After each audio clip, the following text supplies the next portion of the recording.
считанные дни остаются до выборов президента России в 2024 году. Итак, об этом поговорим сегодня в программе «Интервью». Здравствуйте, я представляю гостя в студии. Марат Гадилов, заместитель председателя Центральной избирательной комиссии Республики Башкортостан. Марат Венерович, здравствуйте. Итак, остаются действительно считанные дни. Вышли на финишную прямую по подготовке к выборам президента России, которые состоятся в 2024 году. Уже вот буквально немного времени остается. В этом году они продлятся 3 дня. И насколько была серьезная подготовка и сложной в связи с тем, что длятся они уже не 1 день, а 3. Да, действительно, вот буквально через несколько дней начнется голосование на всех избирательных участках в Республике Башкортостан, в Российской Федерации. И этому предшествовала и еще не завершилась очень серьезная подготовительная работа.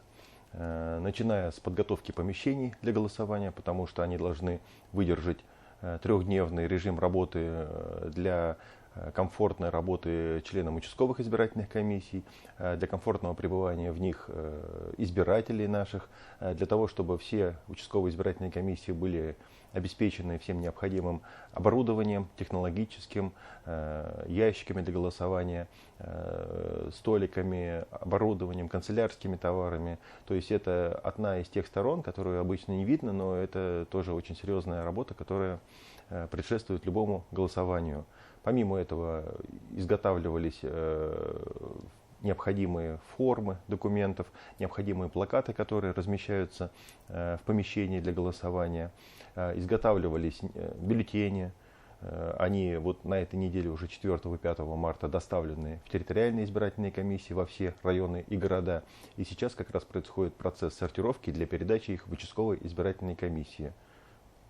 Марат Венерович, естественно, наверняка уделяется внимание вопросам безопасности. Как вот в этом направлении организована работа? Да, это один из ключевых моментов, на которые обращаем внимание мы, как комиссия, которая организует проведение голосования на территории Республики Башкортостан. Здесь мы в полном взаимодействии со всеми правоохранительными органами, с органами исполнительной власти осуществляем работу по подготовке помещений для голосования.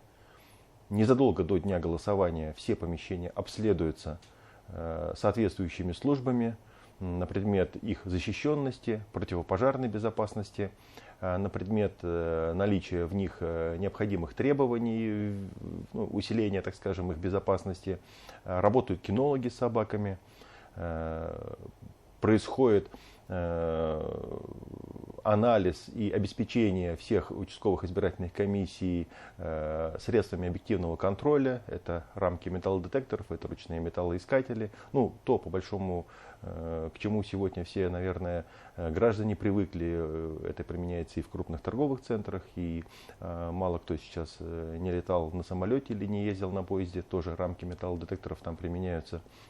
Естественно, в дни голосования на каждом избирательном участке будут работать сотрудники правоохранительных органов, будут привлекаться работники частных охранных предприятий, добровольные народные дружины. То есть делается все для того, чтобы избиратель чувствовал себя защищенно, чтобы он понимал, что он заходит в зону, заходя на территорию избирательного участка, что заходит на зону защищенную, что он сможет спокойно проголосовать и отправиться дальше по своим делам. Видеонаблюдение тоже один из элементов и безопасности, и прозрачности. И на избирательных участках оно тоже будет. Да, обязательно будет. Традиционно мы уже в Российской Федерации не 1 десяток лет видим, как применяется видеонаблюдение. Это такой институт, на самом деле, который, наверное, так широко применяется только в Российской Федерации. Республика Башкортостан не является исключением. Более чем на 1300 участках будет вестись видеонаблюдение с трансляцией изображения в сети интернет на специальный портал. Это видеонаблюдение организуется централизованно посредством, есть государственный контракт между Минцифрой Российской Федерации, ПАО Ростелеком, то есть это история, которая распространяется на всю территорию Российской Федерации. Но все оставшиеся избирательные участки, которые не будут охвачены централизованным видеонаблюдением, везде будут установлены видеорегистраторы, средства видеофиксации. Для чего это делается? Для того, чтобы, как вы правильно сказали, обеспечить прозрачность выборов, обеспечить сохранность избирательной документации, потому что они будут работать как в дневное время, так и в ночное время.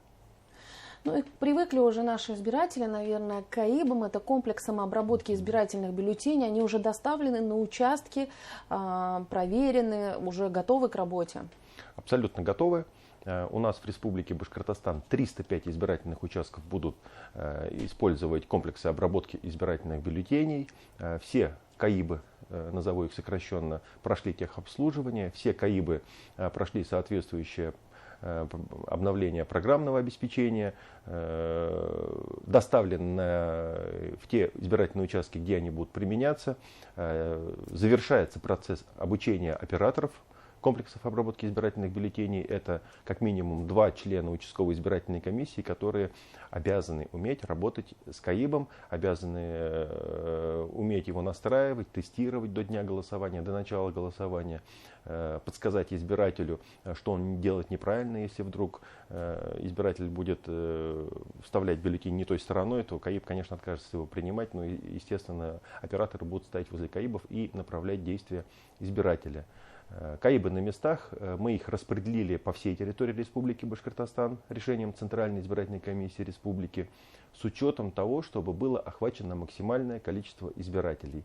То есть все участки, на которых приписано максимальное количество избирателей, они будут охвачены КАИБами. Ну, понятно, на все участки у нас КАИБов не хватает, у нас их более 3300 с учетом временных, но вот 10% избирательных участков у нас закрыто КАИБами. Марат Венерович, будет организован центр общественного наблюдения. Уже понятно, где он будет, кто может туда прийти для того, чтобы также следить за ходом голосования. Да, Центр общественного наблюдения, он тоже такой институт, он начал свою работу с 2018 года, с прошлых президентских выборов, и на всех крупных федеральных и даже региональных кампаниях эта работа продолжается. Центр общественного наблюдения организует Общественная палата Республики Башкортостан, конечно же, при содействии органов государственной власти. И смысл работы этого общественного центра заключается в том, что там будут установлены рабочие места, с которых можно будет смотреть за ходом наблюдения, голосования онлайн. Будет установлена видеостена большая, на которую также будет транслироваться изображение с различных избирательных участков. И, в принципе, любой желающий может записаться и попасть в качестве наблюдателя или в качестве какого-то интересанта в этот центр общественного наблюдения. Единственное, я сейчас, наверное, не смогу подсказать, каким образом и в каком порядке это можно будет сделать, потому что это все-таки больше сфера деятельности Общественной палаты республики. Но думаю, что в ближайшее время они уже анонсируют работу общественного центра наблюдения и соответствующую информацию разместят у себя на сайте. Мы в наших выпусках новостей не раз рассказывали о том, как реализуется проект Inform Week. Вот уже можно какие-то предварительные итоги работы озвучить? Сегодня завершающий день работы обходчиков. Начали они свою работу за 20 дней до сегодняшнего дня. 7 марта это завершающий день, до вечера они еще будут работать, попытаться дойти до тех избирателей, где двери остались не открытыми в силу тех или иных причин, но какие-то определенные итоги у нас уже имеются. И мы очень довольны масштабами, охватом проведенной работы.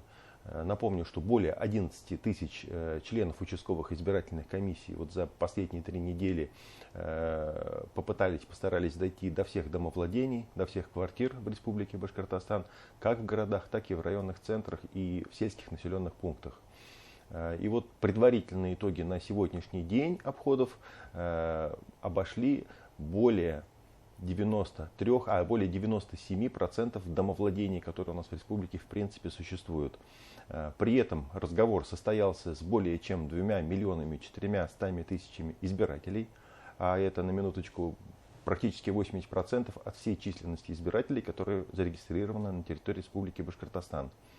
В ходе работы обходчики разъясняли избирателям порядок голосования, каким образом можно проголосовать, в какие дни, где можно проголосовать, как можно проголосовать по мобильному избирателю. Вручали соответствующую типографскую продукцию.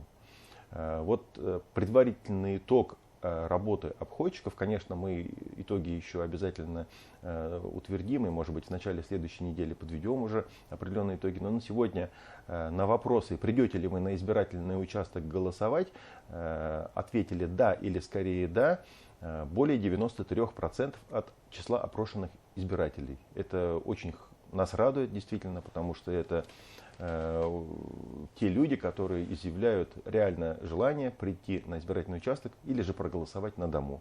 Проголосовать на дому на сегодня у нас примерно 108 тысяч таких заявок от избирателей поступило также. А еще есть возможность подать эти заявки или, например, открепиться, и если в дни голосования не будешь по месту прописки, но проголосовать в другом, например, на другом участке? Да, конечно, еще можно успеть. Вплоть до 11 марта будут работать пункты приемов заявлений в МФЦ, в любой территориальной избирательной комиссии, в какой бы вы ни обратились, в любой участковой избирательной комиссии. Ну, они работают в своем режиме работы. И плюс через портал, единый портал государственных услуг до 23 часов 59 минут ночи до 11 марта можно подать такое заявление и открепиться на тот именно избирательный участок, где избиратель наш будет находиться в силу тех или иных причин. Какие еще методы, может быть, будут использованы, применяться избирательными комиссиями для того, чтобы повысить явку? Мы действительно очень серьезную работу проводим по информированию наших избирателей через средства массовой информации, через как печатные, так и средства массовой информации, телевидение, радио. Кроме того, я рассказал про проект «Информ-УИК». В ходе обходов подомовых, поквартирных наши коллеги из нижестоящих комиссий разъясняли все про способы голосования нашим избирателям. Кроме того, конечно же, это создание праздничной, уютной атмосферы в помещениях для голосования, чтобы люди, придя на выборы, как это было и прежде, и традиционно для Республики Башкортостан, приходили на небольшой праздник, могли в такой торжественной обстановке свое конституционное право выразить, и другие, конечно же, методы применяются. Будут подарки для тех, кто впервые придет на выборы? Обязательно. Мы традиционно предусматриваем такие подарки. Лично от Центральной избирательной комиссии Республики Башкортостан мы приготовили небольшие, можно сказать, гаджеты для наших впервые голосующих. Гаджеты, наверное, это слишком громко сказано. Это ручка универсальная, которая может являться и стилусом для какого-то прибора, и она же является и ручкой, там встроен фонарик. С символикой, естественно, избирательной кампании. Это такой памятный подарок, но я думаю, что молодые люди, которые пользуются сегодня гаджетами, они оценят это по достоинству и с удовольствием воспользуются. Всем подарков должно хватить. И давайте скажем, все-таки выборы продлятся 3 дня, с 15 по 17 марта. График работы избирательных участков. Да, начиная с 15 по 17 марта, все 3 дня избирательные участки работают с 8 часов утра до 20 часов вечера. Тут я попросил бы, наверное, обращаясь к избирателям, не путать, потому что в дни голосования, когда проводятся региональные выборы, избирательные комиссии работают с 7 утра до 21 вечера. Здесь речь идет о федеральных выборах. Законом о выборах президента Российской Федерации установлено время с 8 утра до 20 часов вечера. Комиссия готова принять избирателей, готова дать возможность проголосовать. И последний вопрос. Если вдруг у наших зрителей есть какие-то моменты, которые они хотели бы уточнить, куда можно обратиться? Очень много информации размещено на соответствующих сайтах. Сайте Центральной избирательной комиссии Российской Федерации. Там есть цифровой сервис, где можно узнать адреса избирательных участков, можно проверить себя, введя соответствующие данные, есть ли человек в списке или нет. Можно узнать информацию о кандидатах, о работе участковых избирательных комиссий. Аналогичный сервис есть и на сайте Центральной избирательной комиссии Республики Башкортостан. Кроме того, работает прямая горячая линия, номер телефона 8 800 20 00 200 2020, еще раз повторю, 8 800 200 2020. По этому номеру можно позвонить, и операторы обязательно расскажут всю необходимую информацию, которая может возникнуть у нашего избирателя. Спасибо огромное, Марат Венерович, что пришли сегодня к нам в студию, рассказали о предстоящих выборах. Напомню, это была программа «Интервью». Спасибо, что были с нами.